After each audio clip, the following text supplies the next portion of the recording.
Dan sekarang tempatnya itu berada di Gakona. Gakona itu Amerika Serikat, tidak jauh dari Alaska. Namun ini menjadi proyek Amerika yang sebetulnya bukan Amerika saja, tapi ini menjadi proyek Illuminati. Ya, ini sebagai contoh saja Pak sekalian yang pernah boleh lihat. Ini pernah terjadi di Bandung, namun ini gagal karena faktor alam yang tidak mendukung, sehingga di Bandung ini tidak sukses. Awalnya mereka ingin menciptakan crash of massive, ya maksudnya kehancuran total di infrastruktur kota Bandung. Namun ini gagal mereka lakukan, sehingga pecah ke arah Lembang, dan itu mengakibatkan adanya kehancuran infrastruktur di arah Lembang.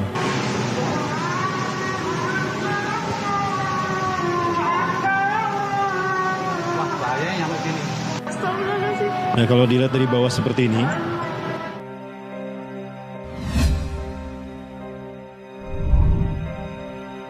tentang HARP. Jadi ada satu program yang saat ini cukup gila dijalankan oleh Zionis Yahudi, yaitu program Reduction of Population, mengurangi populasi manusia. Reduksi itu mengurangi jumlah populasi manusia. Ini berangkat dari keyakinan Yahudi bahwa hanya merekalah yang layak tinggal di muka bumi. Ya, jadi Yahudi ini adalah kelompok yang menganut paham rasisme, bahwa ras mereka lah yang paling unggul. Selain dari mereka itu adalah subhuman. HARP ini singkatan dari High Frequency Active Aurora Research Project. Itu sebuah alat yang dia bisa melakukan apapun sesuai dengan kebutuhan si operator daripada alat ini. Dulu HARP ini digunakan oleh Amerika sebagai satu alat untuk menyelamatkan Amerika dari rudal Rusia, karena digunakan pada Perang Dunia Kedua, di mana alat ini berfungsi untuk menciptakan Iron Dome. Iron Dome itu adalah sebuah hologram yang kemudian apabila tersentuh oleh rudal Rusia, itu rudalnya akan meledak. Dan itu ada beberapa lapis gitu, ada lapis 1, lapis 2, lapis 3. Itu Iron Dome-nya. Nah, namun belakangan seiring dengan kemajuan sains dan teknologi, HARP ini kemudian menjadi multifungsi. Dia memiliki fungsi apapun. They can create the weather control, bisa mengontrol cuaca, bisa menciptakan cuaca ekstrim di musim yang berlawanan, bisa menciptakan gempa bumi, ya, dan juga bisa menciptakan hologram untuk memanipulasi informasi, bahkan untuk menghipnotis manusia dalam jumlah yang massal. Itu HARP. Ya, itu jadi multifungsi. Dan sekarang nanti saya perlihatkan yang dari jauh seperti apa bentuknya. Ini perbuatan HARP. Karena untuk iklim dan cuaca Bandung ini tidak memungkinkan ini terjadi secara alami. Dan gilanya ternyata ini merupakan bagian dari program PBB. Yang tadi saya sampaikan, bahwa ini merupakan bagian dari proyek PBB untuk mereduksi jumlah manusia. Pada akhirnya nanti akan mencapai 500 juta saja penduduk di muka bumi. Itu harus Yahudi semua. Nah, ini pecah. Pecahnya sampai ke Jalan Ciamplas, kemudian sampai ke Lembang. Alhamdulillahnya pecah. Saya perlihatkan yang ada di Cimahi. Seperti yang tadi, ya masih seperti yang tadi. Ini kita lihat dari jarak jauh. Kita lihat dari jarak jauh. Para mulai perhatikan betul bentuknya seperti apa.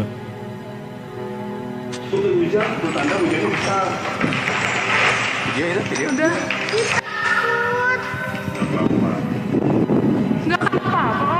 Enggak Pak. Sebelah sana dan di sini. Ini siapa Pak? Air. Dari laut. Oh gitu. Air laut. Serem banget. Itu petanda. Baik, para bisa melihat tadi ya, hafalkan bentuknya. Nah sekarang saya ingin perlihatkan bentuk yang sama, tapi ini berada di Iran, di sebuah laut di Iran. Bagi kita mungkin masuk di akal jika hutan dibakar atau perumahan dibakar, masuk di akal karena ada sesuatu media yang bisa terbakar. Tapi kalau laut dibakar, masuk di akal tidak? Tidak masuk di akal. Tapi itulah yang terjadi. Walaupun sebetulnya memang ada satu alat, ada satu zat kimia yang bisa membakar air. Dulu saya pernah melakukan, dulu waktu masih studi, ada habis praktikum, ada natrium, saya iseng sembunyiin dari guru saya. Ya, ketika selesai acara praktikum, saya ambil natrium tadi dilinting-linting, saya tata tangan pakai perantara ya. Maksudnya saya pakai sarung tangan, kemudian saya masukkan tisu basah, saya lemparkan ke air, itu terbakar. Ya, ini yang dilakukan oleh Harp ke Persia. Dan ini yang terjadi penuh sekalian. Jadi laut dibakar. Bagi kita tidak masuk di akal, tapi ini yang mereka lakukan. Ini dilakukan oleh seseorang yang melakukan penelitian tentang gempa bumi, karakter gempa bumi yang ada di Persia dan terjadi beberapa hari. Ya, dan ini sudah ada klipnya. Ini terjadi pada tanggal 23 November 2008. Ini salah satu contoh bentuk jahatnya seperti ini. Bayangkan jika ini dilakukan terhadap manusia. Andaikan ini api, ikan pasti lari ke bawah kan? Ikan pasti lari ke bawah menyembunyikan diri.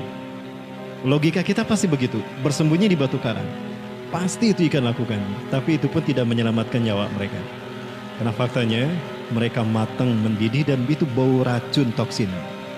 Karena proses ini menembakkan zat kimia dan mempersatukan zat kimia yang ada di unsur hara oksigen kita, yang ada di udara kita. Ini jahatnya Harp. Jika masih ada di YouTube mungkin silakan penampilan bisa meneliti tentang ini.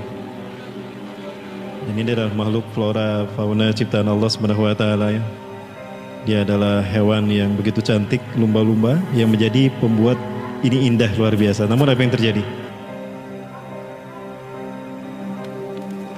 Saya yakin lumba-lumba ini sudah bersembunyi ke bawah menyelamatkan diri. Namun apa yang terjadi? Matang seperti ini.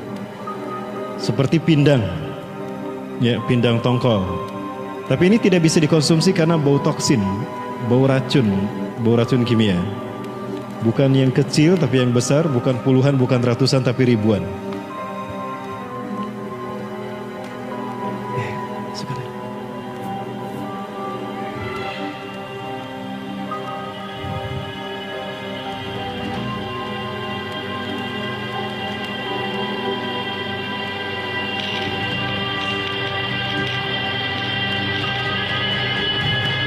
Nah, adakah PBB menghukum Amerika telah melakukan kehancuran, kerusakan pada satwa, flora dan fauna, ekosistem? Tidak ada. Karena Amerika adalah bagian daripada PBB itu sendiri. Ya, veto, bukankah veto Dewan Keamanan PBB ada di tangan Amerika? Dan veto Amerika lebih kuat dari veto The Big Five yang lain, peramba Allah. Nah, baik, ini kejahatan Harp. Apa yang harus kita lakukan, para sekalian? Ya, kita melakukan sosialisasi terhadap jahatnya Harp. Ini satu produk Harp. Ada banyak produk yang dilakukan oleh Harp. Produk yang kedua adalah chemtrail. Chemtrail ini singkatan dari chemical trail. Beda dengan contrail. Chemtrail ini adalah satu awan yang kalau para Allah lihat di langit itu nggak hilang-hilang. Itu ada terus, itu nggak hilang-hilang. Itu bukan jejak pesawat. Kalau jejak pesawat itu namanya contrail, itu hilang. Ketika pesawatnya masih ada, itu awannya paling hanya sampai 500 atau 1 kilometer lah. Setelah itu hilang. Ya, setelah itu hilang. Bersenyawa dengan udara. Tapi chemtrail itu tidak, karena itu jejak kimia, chemical trail. Isinya itu adalah virus dan senjata-senjata biologis yang bisa membuat penyakit endemik. Maka banyak orang masyarakat mengalami penyakit-penyakit aneh itu karena perbuatan ini, karena chemtrail. Nah, di negara di dunia itu mereka sudah protes kepada pemerintahnya. Yang belum protes di mana? Di Indonesia. Karena belum yang memahami, sedikit yang memahami tentang chemtrail. Kami pernah melakukan itu di Hussein Sastranegara, Bandara Hussein. Teman saya saat itu menggunakan menggunakan ID sebagai jurnalis. Pak, saya jurnalis, saya ingin tanya, itu jejak pesawat apa? Dan itu pesawat yang terbang mana? Rata-rata pesawat ini terbangnya jauh tidak terlihat. Nah, ini adalah senjata yang digunakan oleh Yahudi atas nama PBB untuk mengurangi jumlah populasi manusia. Ini jahat kan? Tapi ini menjadi PBB. Nah, apa yang harus kita lakukan, para sekalian? Kita melakukan edukasi dan kita menekankan penekanan, penetrasi kepada political will, pada pemerintah kita. Bahwa itu berbahaya untuk masyarakat. Walaupun saat ini untuk rejim yang sekarang tidak mungkin bisa.